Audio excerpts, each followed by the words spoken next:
ભસ્મ બુધવારથી શરૂ થતી 40 દિવસની તપઋતુનો અંત તાળપત્રના રવિવારે એટલે કે 40મા દિવસે આવે છે.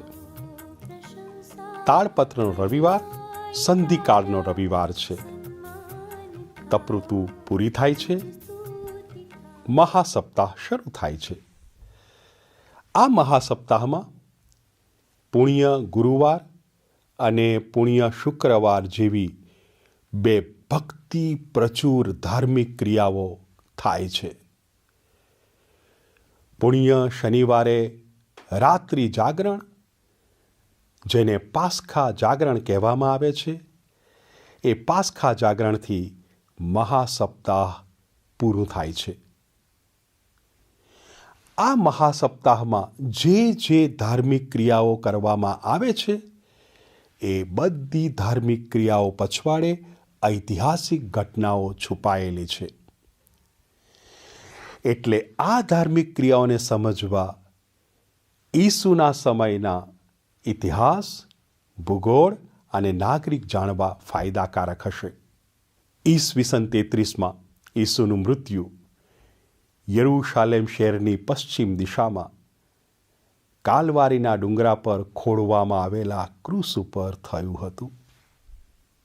તે વખતે રાજકીય સત્તા રોમન સામ્રાજ્યની, જેના પ્રતિનિધિ હતા રોમન ગવર્નર પોન્તિયુસ પિલાતુસ. ધાર્મિક સત્તા હતી વરિષ્ઠ સભાના હાથમાં, જેના પ્રમુખ હતા વડા પુરોહિત કાયફા. આ રોમન સામ્રાજ્યએ ઈસુના દેશ ઇઝરાયલને 3 પ્રાંતોમાં વહેંચી નાખ્યો. ઉત્તરનો પ્રાંત ગાલિલ, કે જેમાં યહૂદીઓને વસાવ્યા. મધ્યનો પ્રાંત શમરૂન, કે જેમાં શમરૂનીઓને વસાવ્યા. અને દક્ષિણનો પ્રાંત યહૂદિયા, જ્યાં યહૂદીઓને વસાવ્યા. આમ જાતિવાર વસવાટ કરાવવા પછવાડે રોમન સામ્રાજ્યની રાજકીય ગણતરી પણ હોઈ શકે. હવે ઈસુનો જન્મ દક્ષિણના યહૂદિયા પ્રાંતના બેથલેહેમ ગામમાં થયો. પણ ઈસુનું બાળપણ, ઈસુનું જીવન અને પછી મોટા ભાગનું જાહેર જીવન તો ઉત્તરના પ્રાંત ગાલિલમાં પસાર થયું. ઈસુ ગાલિલ પ્રાંતના જે નગરોમાં, શહેરોમાં ફરતા હતા, ત્યાંથી યરૂશાલેમ સુધીનું અંતર સરેરાશ 150 કિલોમીટરનું. ઈસુ યહૂદી અને યહૂદી ધર્મના સર્વ નિયમો અને રીત રિવાજો ચુસ્તપણે પાળનારા. એક રિવાજ હતો પાસ્ખા પર્વ પર યરૂશાલેમ યાત્રા કરવાનો. અને ઈસુ આ પાસ્ખા પર્વની યાત્રા અવશ્ય કરે છે.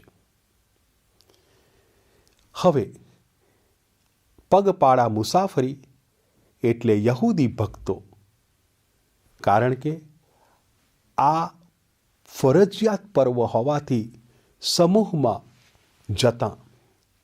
સ્ત્રીઓ માટે આ ફરજિયાત નહોતું, પણ ઘણી બહેનો હોંશે હોંશે જોડાતી. દિવસના મુસાફરી, રાતના આરામ એટલે દરેક ભક્ત પોતાનું અંતર જાણીને દિવસો નક્કી કરે. ઈસુ અને એમના શિષ્યો ઉત્તરના પ્રાંતથી આવે છે, એટલે એમણે નક્કી કરી દેવું પડે શુક્રવારે સાંજે સૂરજ ડૂબે એ પહેલાં યરૂશાલેમ આસપાસ અથવા યરૂશાલેમમાં પ્રવેશ કરી દેવો. કેમ? કારણ કે એક વખત શુક્રવારનો સૂરજ ડૂબે એટલે વિશ્રામવાર શરૂ થઈ જાય. યહૂદીઓ આ અઠવાડિયાના દિવસોને આપણી માફક નામ દઈને ગણતા નથી, આંકડા આપીને ગણે છે. દાખલા તરીકે આપણો રવિવાર એ અઠવાડિયાનો પહેલો દિવસ, આપણો સોમવાર એ અઠવાડિયાનો બીજો દિવસ. અઠવાડિયાના 7મા દિવસને, જેને આપણે શનિવાર કહીએ છીએ, યહૂદી ભક્તો વિશ્રામવાર કહે છે. વિશ્રામવારે સઘળી પ્રવૃત્તિઓનો નિષેધ. ચાલવું એક પ્રવૃત્તિ છે, માટે બંધી. વધુમાં વધુ ચાલવું તો યરુશાલેમના મંદિર સુધી, ગામમાંથી સભાગૃહ સુધી, એટલે 1/2 કિલોમીટર ચાલી શકાય.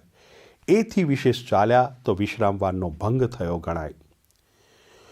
એટલે ઈસુ અને એમના શિષ્યો આ વિશ્રામવાર શરૂ થાય એ પહેલાં યરુશાલેમ આસપાસના ગામમાં પાસ્ખા પર્વ માટે આવી પહોંચ્યા છે. વિશ્રામવાર શરૂ થાય, આપણે જેને શુક્રવાર કહીએ છીએ, ત્યારે સૂરજ ડૂબે એટલે વિશ્રામવાર શરૂ. શનિવાર સૂરજ ડૂબે એટલે વિશ્રામવાર પૂરો.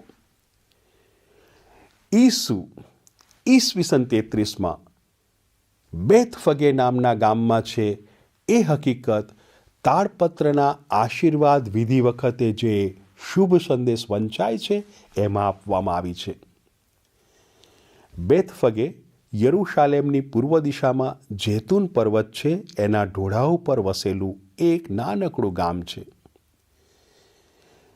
બેથફગેથી યરુશાલેમ 2 કિલોમીટરને અંતરે છે. આ યરુશાલેમ એ પણ સિયોન નામના પર્વત પર વસેલું છે. સમુદ્ર તટથી 800 મીટરની ઊંચાઈ પર.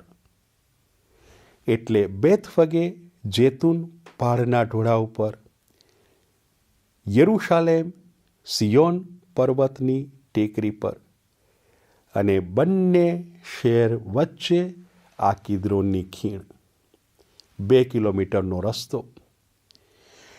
ઈસુને જે રીતે યરુશાલેમમાં લઈ જવામાં આવે છે એનું વર્ણન આ શુભ સંદેશમાં થયું છે. યહૂદી ભક્તો હાથમાં વૃક્ષોની ડાળીઓ ધરીને, રસ્તા પર પાથરણા અને વસ્ત્રો પાથરીને ઈસુને ગધેડા પર બેસાડીને લઈ આવે છે. આ બનાવને સમજાવવા એ જ શુભ સંદેશમાં માથી ભૂતકાળના એક પૈગંબરને ટાંકે છે. ભૂતકાળના પૈગંબર જખરિયા ઈસવીસન પૂર્વે 200 આસપાસ એક મોટી આશા લઈને બેઠા હતા. ઇઝરાયલ દેશ પર ઈરાની મહાસત્તાનું રાજ્ય. આ ઈરાની મહાસત્તાને હરાવનાર હતી ગ્રીક મહાસત્તા. અને એ ગ્રીક મહાસત્તાએ જ્યારે લઈ લીધું આ ઇઝરાયલ, ત્યારે જખરિયાને અંતરમાં આશા બંધાય કે હવે અમને ધાર્મિક સ્વતંત્રતા પુનઃ પાછી પ્રાપ્ત થશે, અમને રાજકીય સ્વતંત્રતા પ્રાપ્ત થશે.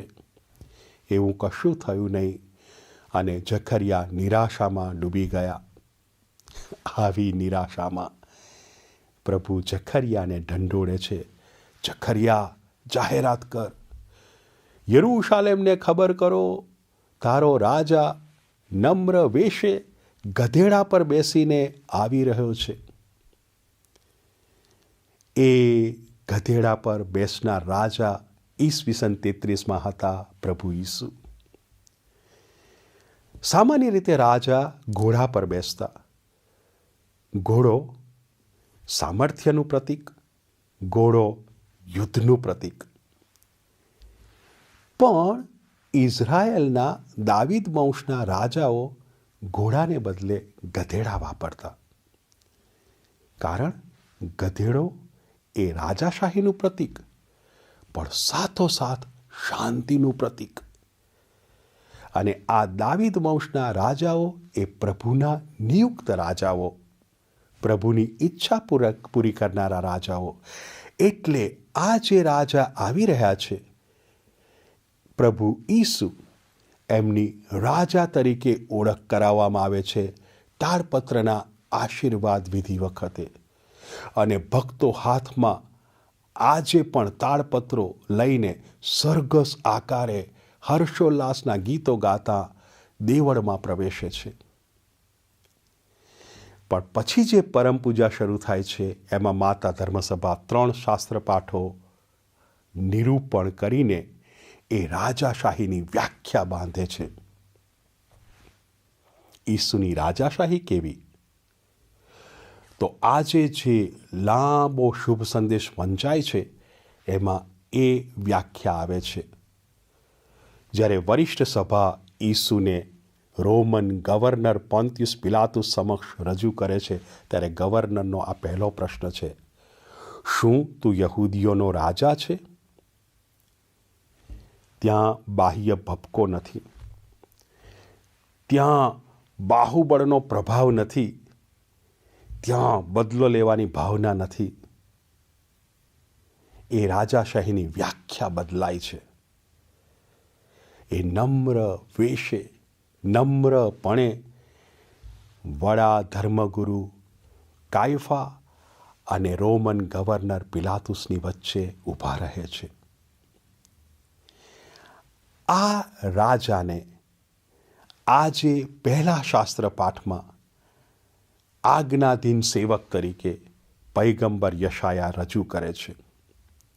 પણ પૈગંબર યશાયાને ખબર નથી કે એ આજ્ઞાધીન સેવક કોણ છે. એ તો લખતા હતા ઈસવીસન પૂર્વે 550માં ઈરાક દેશ વટે ગયેલા બુદ્ધિજીવીઓને આશ્વાસન આપવા, આજ્ઞાધીન બનવા. આ દેશ વટે ગયા છો એ પ્રભુની યોજના છે, સત્ય સ્વીકારી લેવા અને નમ્રપણે એ સત્ય મુજબ જીવવા. અને એ બુદ્ધિજીવીઓ માટે આ આજ્ઞાધીન સેવક એક મોડલ તરીકે, એક ઉદાહરણ તરીકે રજૂ કરવામાં આવે છે. એ આજ્ઞાધીન સેવક કોણ છે? બુદ્ધિજીવીઓ શોધ્યા કરે છે. એ પછી આવતી પેઢીઓ શોધ્યા કરે છે.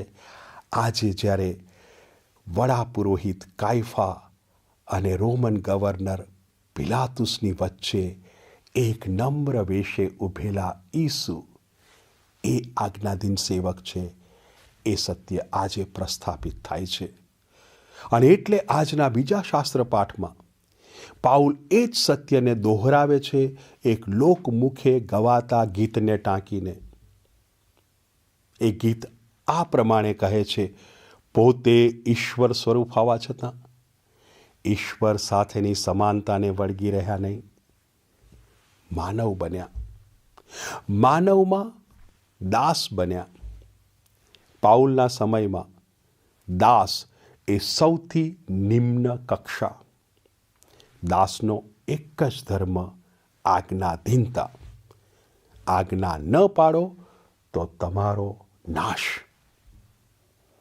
દાસનું સ્વરૂપ ધારણ કર્યું અને એવા તો આજ્ઞાધીન બને છે કે જે આજ્ઞાધીનતા એમને મૃત્યુ સુધી લઈ જાય છે. અને કેવું મૃત્યુ? વધસ્તંભ પરનું મૃત્યુ. પણ પાઉલ તરત જ કહે છે, પણ એ જ આજ્ઞાધીનતા એમને સર્વોચ્ચ સ્થાને બેસાડે છે. અને એ સર્વોચ્ચ સ્થાન સમક્ષ સર્વ માનવો સાષ્ટાંગ પ્રણામ કરે છે. નવી વ્યાખ્યા જાહેર થઈ ગઈ. રાજા એટલે આજ્ઞા આપનાર નહીં, પ્રભુની આજ્ઞા પાળનાર.